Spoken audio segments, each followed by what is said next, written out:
before Recyclable Pickup Day, my neighbors and I line the curb with our recycling bins filled with water bottles, soda cans, and anything else with that little triangle at the bottom. In addition to these individual bins, there are public recycling bins sprouting up more and more in parks, on college campuses, and even at the mall.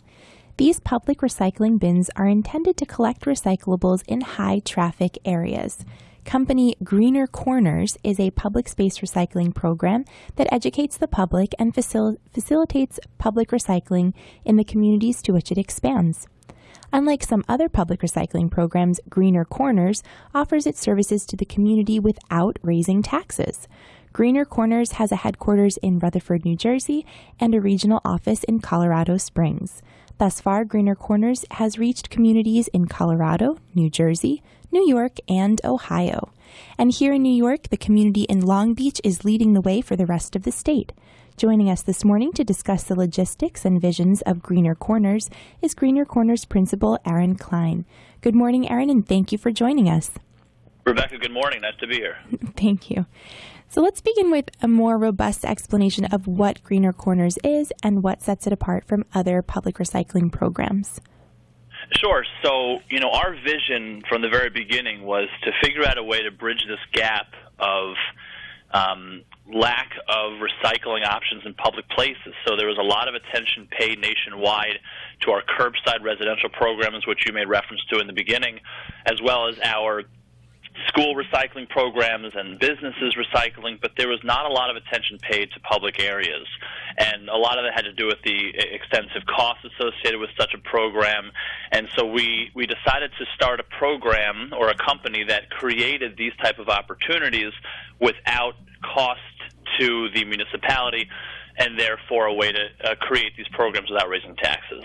And it makes a lot of sense that we would focus more on recycling in public places because, as you said, it does seem like, in the business world, in schools, in homes. But when I go out to the park with my young son, I see trash cans, but I often don't see any way to recycle. There are a lot of people, of course, walking around with their plastic water bottles and then just throwing them right into the trash. So is that really what drove you to start working on this in public places? I mean, that's been the problem, is our kids are being taught in school to recycle, and they come home, and Mom and Dad, you can't throw that out, you have to recycle that. But these same kids are walking around downtown or in some of our public parks, and they have to put that Gatorade bottle in the trash. So it's an inconsistent message. It was one that caught our attention from the very beginning. We spent a lot of time doing some research in parts of Canada where they've had public recycling programs since the late 90s. Of course, San Francisco is a very popular and successful public recycling program. They're actually on their way to zero waste. I think they divert almost 80% now of all the materials. So we really stood our ground here that this was a big problem. Keep America Beautiful stipulated that 82% of our public places still today don't have public recycling availability. And so this is an opportunity now for our municipalities to get on board, like Long Beach, as you mentioned, and create a way where residents and visitors can recycle when they're out and about.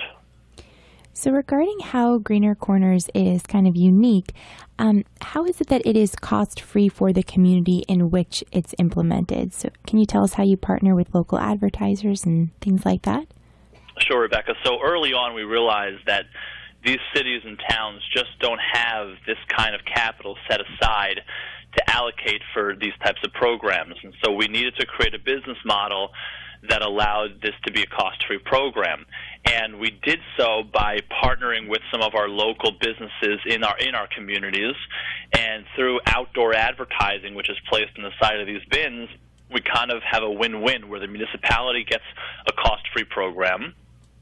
Businesses get a voice now that they may not have otherwise. It's a very low-cost form of outdoor advertising and very high exposure, so there's a local economic stimulus going on here as well. And then the cities receive a percentage of revenue coming in, so it's actually a revenue-generating program for them too.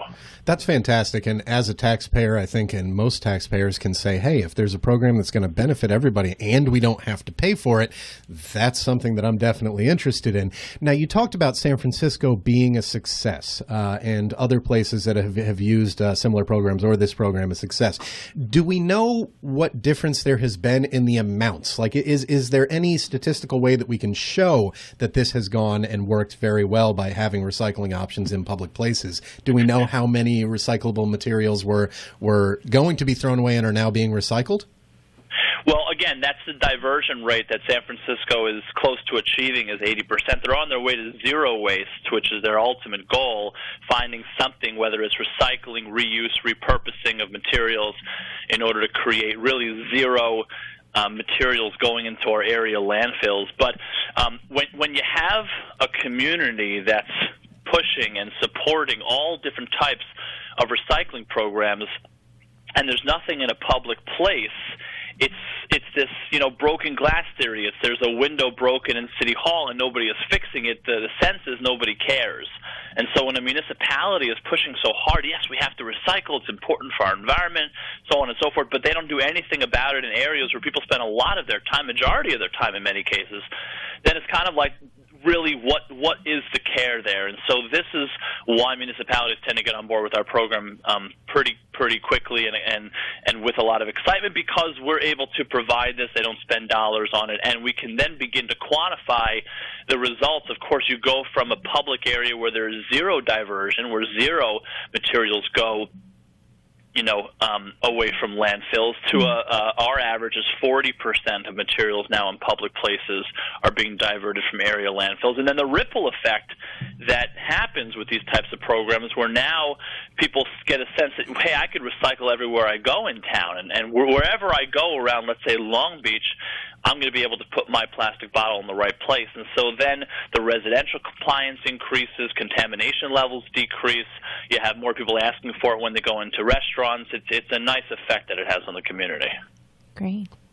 How long has Greener Corners been around, and how have you seen the movement grown in the past couple of years grow? It's a good question. It's almost like you thought about that question prior to this call. No. We began back in 2008 to develop our public recycling initiatives. We're actually in 5 states. You left out Pennsylvania there, so we've expanded as we have grown our core markets. Colorado Springs is a flagship program for us. It's been a wild success, and then on the East Coast we're developing some nice programs as well. So, and I think, again, this concept of, I'm of course in tune to all the events going on the recycling side for all these different municipalities nationwide, and I think there just is more of a sense of understanding that public recycling is a very important factor when it comes to a municipality's sustainability goals. And I'm told that the MSW, the entire municipal solid waste of a community, only 1% of that is made up of public recycling, and so it's a smaller percentage, and therefore I think there's less attention paid to it, but it's such an important piece because it's in the public eye all the time. So when we develop for future programs and our current programs that are growing, these are the folks who are looking at the successes we've had in other communities. They're going to visit them. They're checking these things out. And again, you can't miss these things when you're driving around or walking around, and that, of course, is the goal. Right. And looking at, as you said, basically corporations, companies are able to fund this by providing advertisement on the recycling bins. So far, what has been the response from those companies? I mean, I think a lot of people, rightly or wrongly, depending on what type of company it is, I suppose, think of companies more as polluters than as people who are helping with cleaning up the environment. So what has been the reaction from them, and how much of a good publicity opportunity do you think this is for various types of companies? Yeah, you hear all these stories about companies that have dumped their waste into these rivers and are creating all this pollution. It goes on.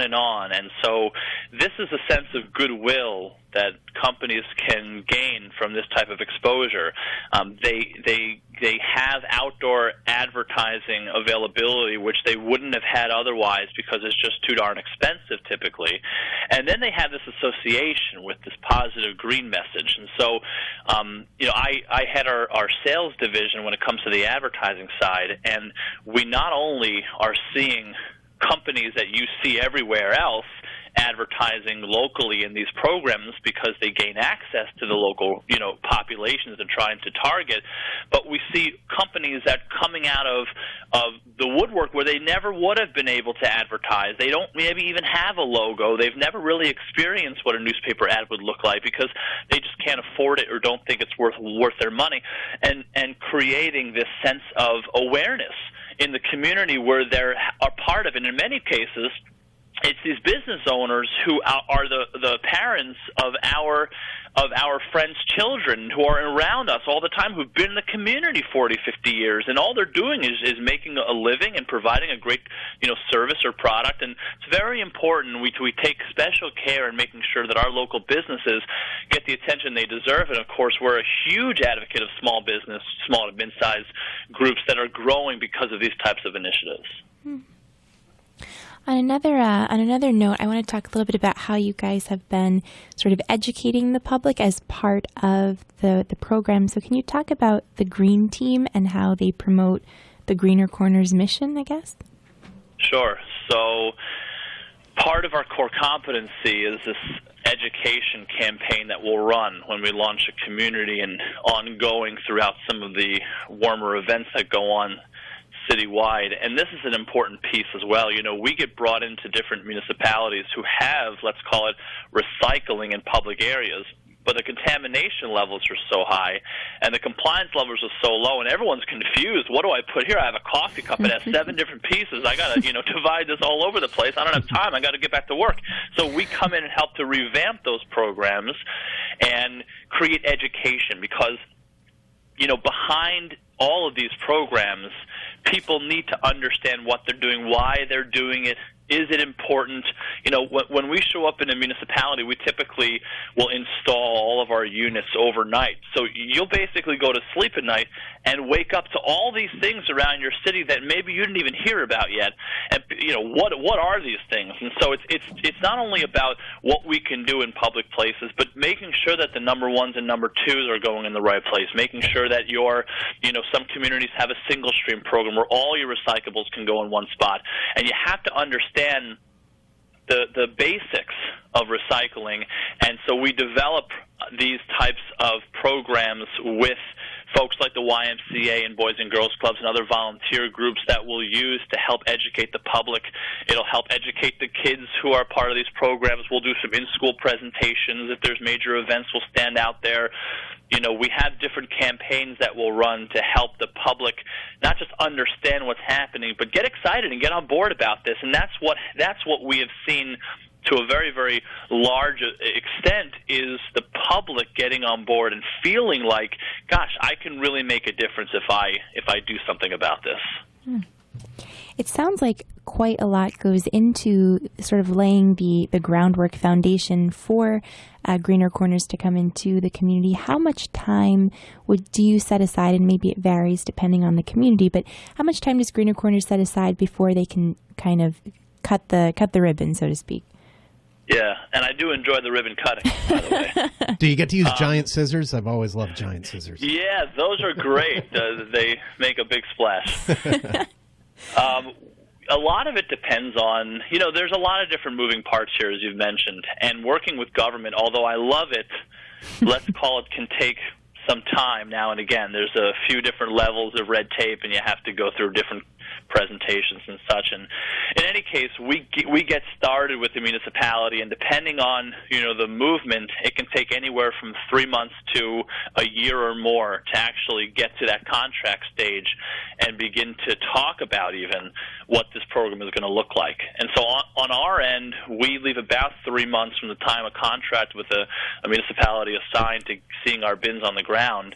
But leading up to that can be a whole multitude of different approaches and reasons why things are taking the time that it is. But it's all exciting. It's all good stuff, and this is just the way it is. That's just industry standard. Okay. And looking forward, where do you see it going? Where do you see the company, or your movement, really? I don't want to really call it a company, but where do you see it going? What do you hope is the future of Greener Corners? Yeah, I mean, we have great plans for our expansion both in this country and in North America and internationally. We have our eyes set on some large DMAs, some large cities around the country, and different ways to develop that. And I think it's going to be an exciting run. You know, ultimately, this is the concept of being a social entrepreneur, is not waiting until you've done your job and you've made your money to give back. You can give back in the process of growing something, and it, you know, gets me excited to wake up every day that part of what we do actually helps our municipalities and helps our local governments, helps our local schools, helps our local businesses, and can really, you know, see a difference. These are such public programs. They're on display all the time that we really can see a major impact almost immediately. And so I think the growth will follow that trend, and we're very excited about it. It's interesting that you mention looking internationally, because I've lived in, I think, 6 or 7 countries. I've been to countless countries. And when you go outside of the United States, you'll find a few places like Iceland, a place where I lived, where recycling and the way that they create energy in the country is just so incredible and so environmentally friendly. And then other places that I lived, like the island of Sicily, where recycling was, there was a little road that no one lived on and people would just dump whatever they wanted there. Looking internationally and comparing to the United States, just from my personal experience traveling around, it seems that outside of the country, there's even more that needs to be done in the recycling world. So when you look forward to the international aspects of it, how much more difficult do you think that that's going to be, or do you think it's going to be more difficult? Yeah, I mean, you know, this is like any company trying to expand overseas, and we're not quite ready to take that on yet, because we never dive into something that we don't feel like we can be successful with, and we're just, you know, we're trying to get our bearings here in the United States. But, you know, there are, as you mentioned, there are countries out there that just do this so well, and there's countries out there that just don't do this at all. And then there's countries like, for example, England, that don't have a choice. You know, they're on this island here. London is, you know, surrounded by, in many ways, water, and they've run out of landfill space. They have no place to put the stuff. So if we're not recycling over there, we're in big trouble. And so they're kind of doing it because they're forced to do it. Look, there's a lot of great expansion plans that we have. I think Canada has been a great resource for us because they are, you know, in many ways light years ahead of what we're doing over here. You know, they have frequent compost collection from food scraps in a resident's kitchen, and we're not even close. I mean, my mother does a great job of composting, but aside from her, I don't know many people who are doing it. So we're definitely heading in the right direction, and I think that we can learn from some of these countries, and I think that we can help some of these other countries as we go along. That's great. I know, at least for me, up in Vermont, there was, and Maine, I noticed that there were a few restaurants where they would have you do, there was a compost section as well. I was highly impressed, but you're right, it's certainly not a commonplace. So let's talk a little bit about the local area. We've mentioned a few times now that Greener Corners is coming to Long Beach. Can you tell us where in the process you guys are with that, and sort of the current stage of the project out in Long Beach? Sure. So we launched the Long Beach program about 2 months ago. These bins are all over the city, along Park, along Beach Street. We're actually implementing a second phase to put some units on the newly developed boardwalk, since, of course, Sandy came through. So it's part of a revitalization effort that we're involved with over there. That program was a long time coming. We spent a lot of time developing that, and we're very excited about the outcome. We've had tremendous success both on the recycling side and on the advertising side, and it's a really great program to look to because it's a city that there's a lot of attention paid to that city. They have a huge influx of their population during the summer months, but they have, of course, you know, tens of thousands of people living there year-round, so it's a really great community, and it's been very, very receptive. So, yeah, these bins are all over Long Beach. They can be seen wherever you go, and we're very excited about how that program's been working for us. Do you think we'll see any out near Jones Beach in the coming years? Yeah, it's funny. I've looked into Jones Beach. I think that, yeah, I think. Do you think these beachside communities have a lot of these, you know, this influx that I was referring to? And I think that can sometimes breed bad habits, and of course it's hard to really pinpoint or reprimand folks who don't even live there, who we don't even know who's coming in. And so I think that having convenient options for our visitors as much as our residents is a very important fixture of any successful program. Absolutely. Right. When you go out to the beaches, my family, we just went out to the beach a few weeks ago, and there were, of course, plastic bottles buried in the sand and things like that. And you also wonder, and how much of an issue is this for you guys, I wonder, where you consider, hey, even if this is available, some people just don't seem to care, and they're still going to throw their stuff down onto the ground. Is there anything that we can do about that, or anything that you guys like to do about it? Yeah, that's definitely a problem. You're really you're at the mercy of convenience when it comes to a lot of people. And so we've tried to, the only thing we can do is try our best with education, is try to get people to understand how important this is. We developed a unit that encompasses all of our liners for materials, whether it's your commingle, your cans and bottles, your mixed paper, newspapers, magazines, or your trash, into one overarching unit so that you don't have to make that choice. Sometimes you'll walk down the street in different communities and you'll see, okay, here's a recycling bin, here's a paper bin, here's a cans bin, here's a trash can. And you kind of have to say, gosh, well, what goes in what? And for most people, it's like, what am I closest to? Where can I put this most easily so I can get on with my day?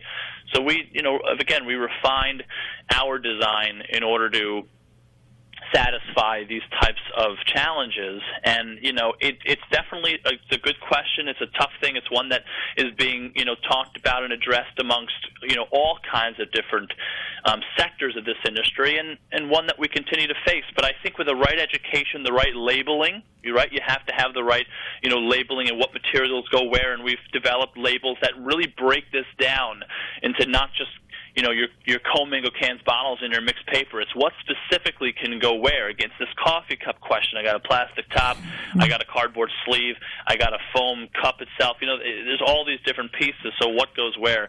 And, we hope that people will, just like people are used to throwing their trash in a trash can when they're walking, that doesn't mean everyone does that. As you said, there's trash all over the place. So we just have to do our best and with our education force and try to get the right kinds of things happening to the best that we can. Great. Well, Aaron, if our listeners want to learn more or get involved, perhaps in the local area with the Green Team and out in Long Beach, where can they find you? Where can they find Greener Corners? This is a great plug for my contact information. Yeah, absolutely. Right. So greenercorners.com, Greener Corners with an S.com is a great place to check out some of our information, our programs, our successes. Long Beach we're still putting up there because it is such a brand new program. But certainly folks can email myself. It's my first name, Aaron, Aaron, at greenercorners.com. And there's toll-free numbers all over the website as well. And, of course, we love volunteers. We love the green efforts. And our programs across the different states where we're in are moving just as swiftly as the one in Long Beach. So we hope to be in a community near you.